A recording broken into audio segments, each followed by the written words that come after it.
to be joined by Kevin Ray Brost. How you doing, Kevin? I'm great, Jackson. How you doing, man? Doing pretty good. Been too long. It's been too long. We know Kevin back from our Murray State days. Oh, definitely. Yeah.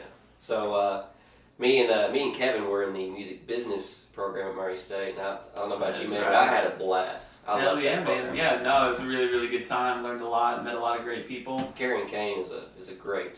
Yeah. She's a pretty cool person. I didn't realize she's a punk. She's like super into punk music. I didn't know that. You know, I had never heard that. I didn't realize our professor for music business was into punk music. Yeah, man, she's killer. Like she worked in the country market, but yeah, total punk. Yeah, I knew she worked with a bunch of different country artists. I can't remember any of them, but she worked with a bunch. Trash Street. Oh man, I remember her saying Carrie Underwood.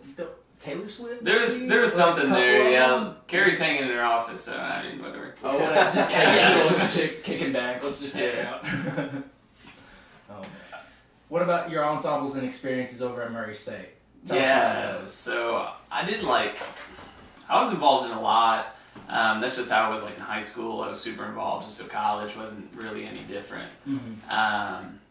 So I focused a lot on voice and a lot on guitar. So I was with voice. I started out like doing concert choir when I was a music ed and a music business major, and I learned a lot quickly doing that, trying to sing at the level of some of the older people in the choir. And then I moved on to men's choir, which was just a blast because it's a bunch of dudes in the afternoon hanging out. I remember I did some of that with dude, like kicking back, and like we went on a tour and got to go like through Indiana and then in Louisville.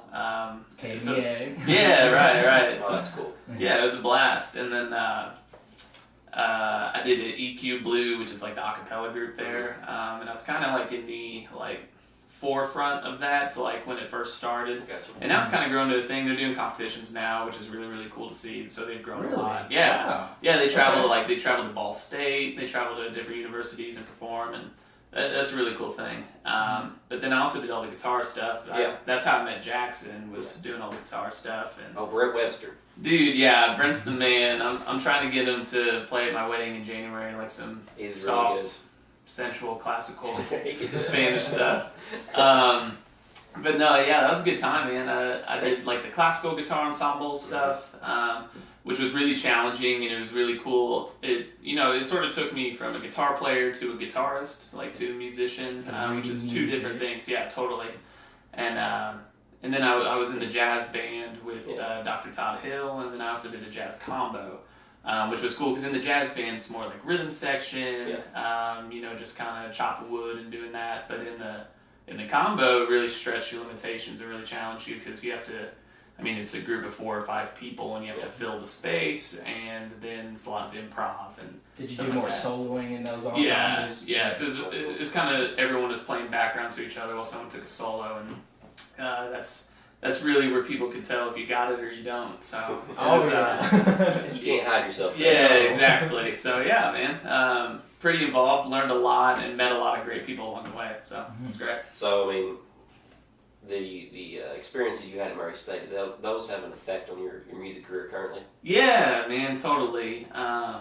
I think the biggest thing is like when I said, it took me from a guitar player to a guitarist. I mean, I know I started out in the beginner guitar class at Murray State. Right. Yeah, that's the only thing that was offered to me, but whatever. I get that, but it was kind of those tools that really helped take me from like an amateur musician to a professional musician, where I'm playing multiple nights every week, and I'm making a solid income doing this, and I rely on that for a lot of my expenses, and to continue to do it. So yeah, man, and it really shaped like my songwriting and things like that. Okay. Like with my songwriting compared to others, like I'm not really looking for like a catchy hook. I'm not really looking to be like, oh, is this gonna be cool on the radio? I just try to, I use a lot of music theory behind my stuff. Like I try to keep it simple, but there's complex elements within my stuff that I think I learned through all the, I think a lot of my musicality developed as a result of all those different areas of learning. So you're doing like classical music and everything else, and then you switch over to the style. What's your genre? What do you define yourself as? If someone asked you. So I normally answer that. I say it's roots music. So it's taken a lot of like good American roots, whether it's folk, whether it's country, whether there's some blues, soul, gospel, rock. I mean, any sort of any sort of American roots. So it's kind of like an Americana folk rock kind of thing as well. Because in a lot of the stuff, like in my singing and with some of the instrumentation, it's like total folk, total blues. But then there's this weird part where you can't really define it into that category, and that's kind of the rock element.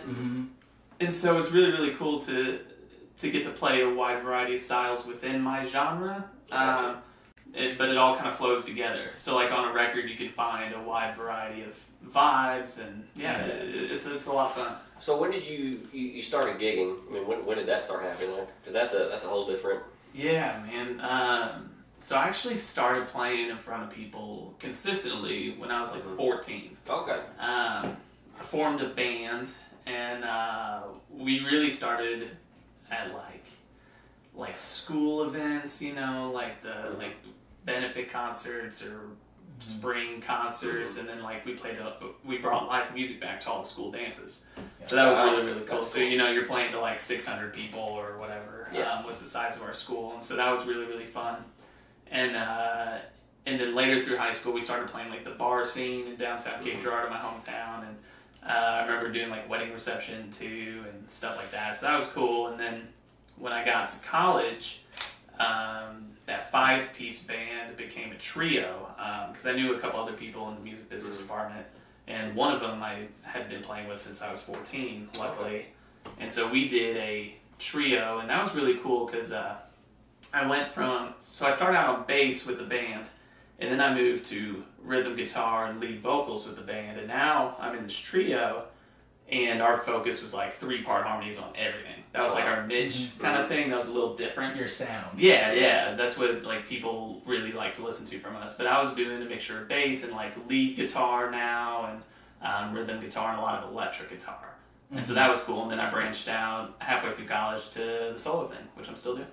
So speaking on that, you started your solo thing in college. Let's talk about some of the original music you've released so far. I remember Stay. I remember when that came out. I was really impressed with that. Yeah, well, I appreciate that. Yeah, it was at the end of my junior year, and that's when I really was like, I was actually sitting in the Murray State Music, the music lab they called it, which has like all the computers. Yeah. And I was waiting for probably guitar ensemble to start or something. And I was in there, and I was like, if I'm gonna do this solo stuff, I'm just gonna create an artist page on Facebook.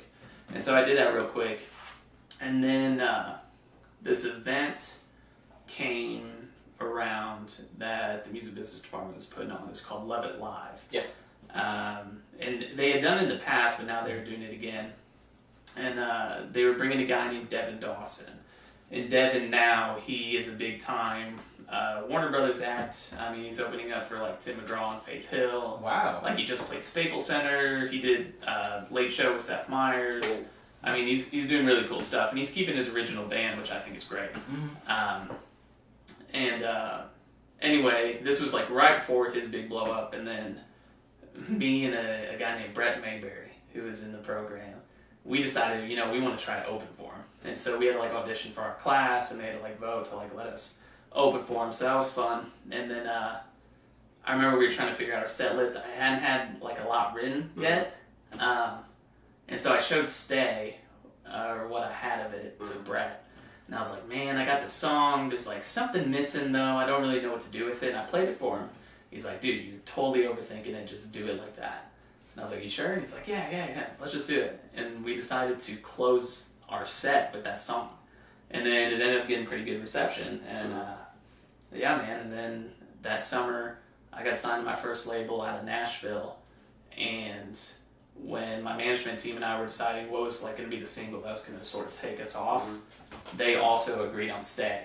And it was really weird because it wasn't my favorite song I've written. Yeah. But it's sort of the one that. But it's got a good reception. You might as well. Yeah. It's brought a lot of really, really good experiences for me. That's good. Yeah. Now I know you recorded that room or that song at the Tracking Room in Nashville. Yeah. One of the most state-of-the-art studios. Yeah. In the area. The Tracking Room. How did that come about? How did you get to meet all of them and all Yeah, so pretty cool thing. I was actually thinking about this a couple weeks ago because we just got done recording there again. Oh, yeah? So when I got signed to that label, I was living in Muscle Shoals, Alabama at the time. Mm-hmm. And I was doing an internship down there, and I was working over at Fame Recording Studios. And I was down there, and like I didn't know anybody. There wasn't a whole lot to do, so I was just like jamming, working on this solo stuff in my living room. And I posted a video of me playing on my couch to YouTube, and I was like, well, if I'm going to have a Facebook page, I might as well have a YouTube channel, so I'll do that. Recorded it with my iPhone, and put it up. And then this guy, who I've been talking to over the last few months, he was the guy who ran the label, and he texted me like the day after I put it up. He said, hey man, when are we going to sign you on a roster? And I just replied with, all right, let's do it. And then 2 weeks later, we were in the tracking room and ready to record Stay. Like, just happened super quick.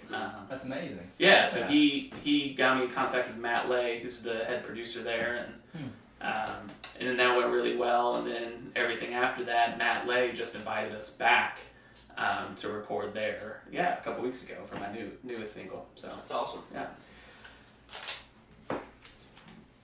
So the move to Louisville. Yes. New job, all that. Tell me about it. Yeah, so it was a long thought process. So I'm engaged now. Congratulations on the engagement. Yeah, congratulations. I appreciate it. She's a phenomenal person. I'm super, super lucky that she's hanging around with me. So I'm going to keep it going for as long as I can. As long as you can. Yeah. Lock that in. Yeah. So, yeah, we were kind of deciding, like, what's going to be the best for me, what's going to be the best for her. And I did not want to live in Nashville. Mm-hmm. I had done the Nashville thing for like the last 3 years. I spent so many hours there. I took so many trips there, and like I love Nashville. I still love it when I go back and visit, or if I'm doing work there, because I'm there. I mean, a couple times a month still, but. Nashville's kind of like turning like the LA. Like it is so busy over there now. It is, yeah. The rate that people are moving there is crazy, which is a good thing. Yeah. It's bringing a lot of different perspectives, so it's growing it from just a country town to like everything. Yeah, it's got it all. But yeah, we were kind of deciding what's going to be the best thing. Louisville was a good location for me for the music stuff because it's a very centrally located city. Mm-hmm. I mean, it's a couple hours to Nashville. It's an hour and a half to Cincinnati or Indianapolis. It's not that far from like Atlanta, or it's a quick drive over to St. Louis that I've done a few times. So it's really, really quick. I'm actually planning on playing in Toronto in early of next year. It's like like an 8-hour drive to Toronto. Like it's just so close to so much. So it really worked out for me. And then Morgan, my fiance.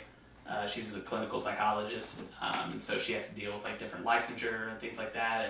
And to be recognized for like what she is, there was like 9 states that would recognize it, and it was like Kentucky, Texas, and then like Maine, Alaska, Idaho. Don't move to Maine for the music scene, okay? Yeah. I was like, all right, so we're looking at Texas or Kentucky. We thought about Austin for a long time. Yeah. I mean, we were set, and then things just kind of worked out in Louisville, and been really happy there. It's been really, really nice. Got you. That's good. Recently, you're a featured artist for a couple different companies now. Yeah. Well, that recently came up, didn't it? Yeah, that's kind of the thing. I still have a couple other of those in the works. Oh, but you're working on some more. Okay, cool. Yeah. So I'm wearing the shirt now for Hearthstone Guitar Company. I see a lot of different artists that represent Hearthstone. Yeah. I haven't heard a lot about their guitar. Yeah, it's actually out of Murray. Dr. Robbie Fish, who's a dentist in Murray, he started just making these guitars, and then he's like, he got Andy Gibson involved, who's a good friend of mine. Yeah, he's insanely good. He's touring with Tanya Tucker now. Yeah. He's still doing like some side stuff, and we got to play with each other multiple times in the past, which is great. But he's really turned it into a company. Like he built me my own signature guitar, and that was really nice. And then I signed recently with Shub Capos, which I'm going to be using on my D'Angelico later in this podcast. Just coming up. Shameless plug. But yeah, Shub Capo. It was really cool because that was like the capo I used all the time anyway that I really preferred. And then we kind of got connected and then signed a deal a little bit later, and that was great. And then just recently with Diodario strings. Awesome. Which I used all the time in the past, but then I was switching to like elixirs for a while, but now I'm back exclusively with Diodario, and that's really great. I'm waiting on a couple more things to come through. Nice. Talk about them a little bit. About who? Diodario strings. Yeah. What about him? He just did. Like a little, like how did you like come about with them and all that? Is what I'm trying to say. Oh, so it kind of worked after the Shub thing. I've been contacting a few companies for a while, and I've been looking into a couple other string companies. Diodario wasn't necessarily my first choice immediately, but I used a lot of their stuff in the past, and I thought I'd just kind of give it a shot, and then just basically got in contact. They wanted some like references, so like music, videos, former press releases, Gotcha. different interviews and stuff. They wanted like social media, they wanted website, they wanted, like a full EPK of stuff. And now we got a deal. Basically, if I, help promote them a little bit and talk good on them, which I wouldn't anyway, then they'll help me out. So awesome. Okay. So you're recording a new album. You mentioned you were recording at a tracking room. Yeah, man. How's that coming, man? It's cool. So I just got done 2 weeks ago recording my second single. It's called Better as a Memory at the tracking room. And that was really, really cool because we felt really honored that the tracking room, they called me. I was touring up in New York at the beginning of this year. And I remember after one of my shows, we got back to the hotel at like 3 a.m. or something like that, and I had an email waiting for me that was from Matt Lay, the producer. He's like, "Hey, just give me a call whenever you get the chance. I want to talk to you about something." I was like, "Okay." So the next morning, went out and got some bagels. They were great. New York bagels, man. Yummy. Something about it. But no, it's cool. We were there in Brooklyn, and I just called up Matt and I was like, "Hey, I got your email. What's going on?" He's like, "We have an opportunity for you.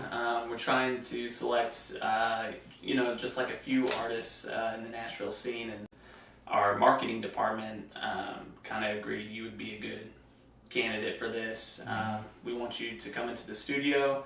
If you donate your time, we'll donate our space and our engineering." And, sweet. I was like, "Wow, okay." And he's like, "Take some time to think about it." I'm like, "Oh, yeah, I'll see what I'm doing." Like I'll check my schedule. Yeah, right. Like I wasn't like shaking on the phone, right? No, man, that was cool. And then and he's like, "Yeah, we're gonna make a video for it, and like to release that." So that's cool. That's supposed to be done by mid-September. So yeah, then we went back there, and then we did the single, and now Brandon Gleason and I had played with Brandon all the time. Yeah, I remember Brandon from Razed State. Yeah, he's the man, dude. He's so good. And he's like the most humble guy in the world. Oh, so, yeah. like you can't not love him. Yeah. And he's become one of my best friends. That's good. And he's in my wedding. And there you go. Yeah, he's great. But we're heading down to Rome, Georgia, which is just outside of Atlanta, and that's at the end of November. Cool. And we're meeting up with our buddy Andy Calvert down at Mile One Records, and we're going to be recording the rest of the second EP. Awesome. Yeah, and then be having a big full-length project in the future involving the tracking room. So Awesome. That's good to hear, man. Well, we're super happy you came on the Razed Podcast today. You ready to do a performance? yeah, let's do it. I appreciate your all's time. It was cool to catch you guys while I was passing through on my way to St. Louis. I mean, you guys are great for having me. Jackson's better because he has a Grizzlies hat on. Yeah. Chris is over here wearing LeBron James Cleveland. Represent. I guess that's like a vintage now. It's throwback. vintage. Yeah. I don't even think it's about the shirt. I think you just said, you know what? I'm going to find the tightest shirt I can possibly find and put it on. It's like, how can I make my muscles look good? But yeah, we're going to go ahead and get set up for this performance. Hope you stay tuned. Yeah. Go. Can you move your water bottle? Because it looks like we're sponsoring Evian. Nothing. We are. Premium water there. Thanks, man. I don't know, I ate lunch at a Target today. This was like, yeah, it was really weird. This was the only thing they sold, and I was like, all right, I'll get a liter of Evian natural spring water. Don't know how you got that. To Louisville, Kentucky. Where's the... Look at that.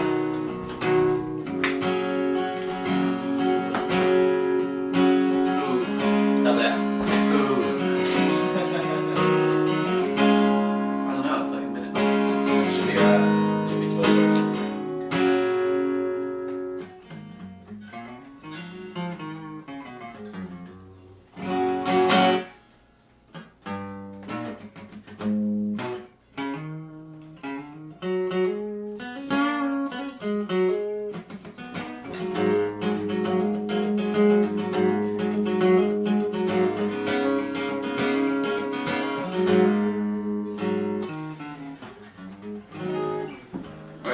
Whenever you're ready, just give it a couple seconds of silence. That way we know where it is on the spectrum.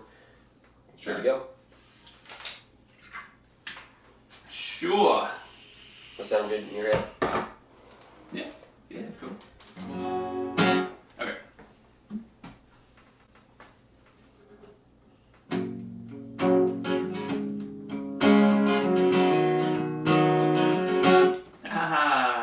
I'm gonna say this is better as memory before. So you just let me know. Give me just a second. This is better as a memory.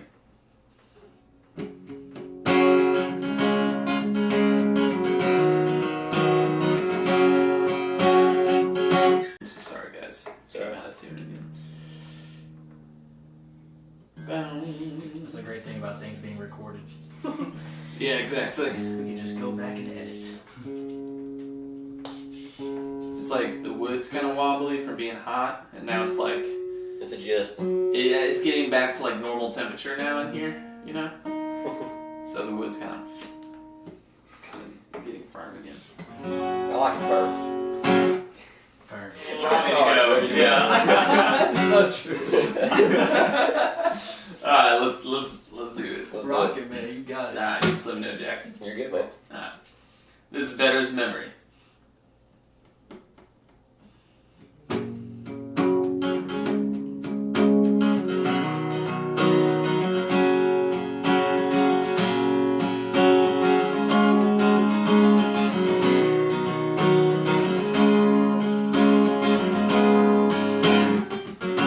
My mind's made up, that's the way it shall be. And held on too long, it's so hard to see. Ain't got it figured out, but I'm giving a try. Can't carry the weight, I'm getting buried alive. Those times we shared were so long ago. It's time we let go those days of cold.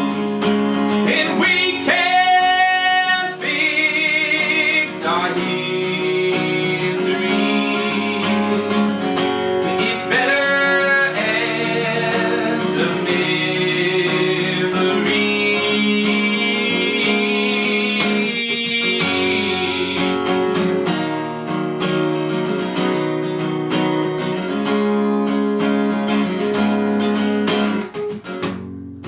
don't go back down the line.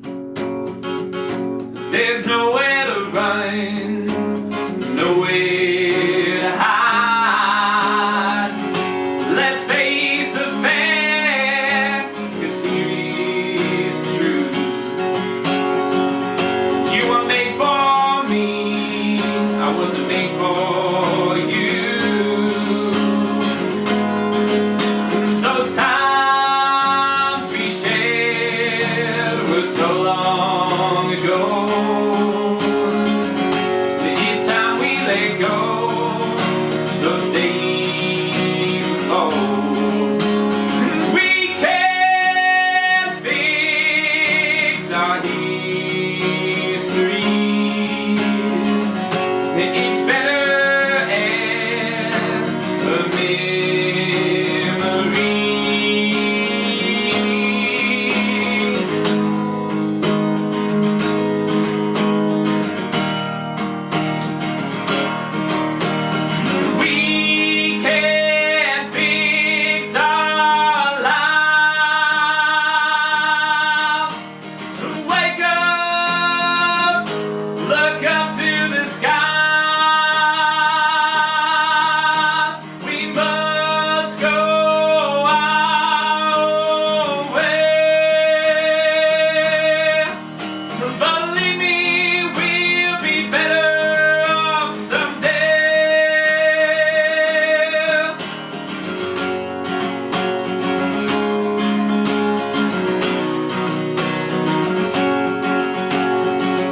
history. Now, it's better as a memory. Those times we shared were so long ago. It's time we let go those days of old.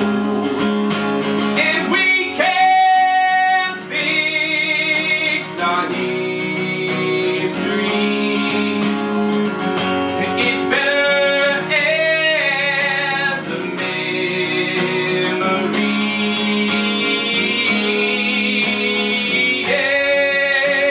Yeah.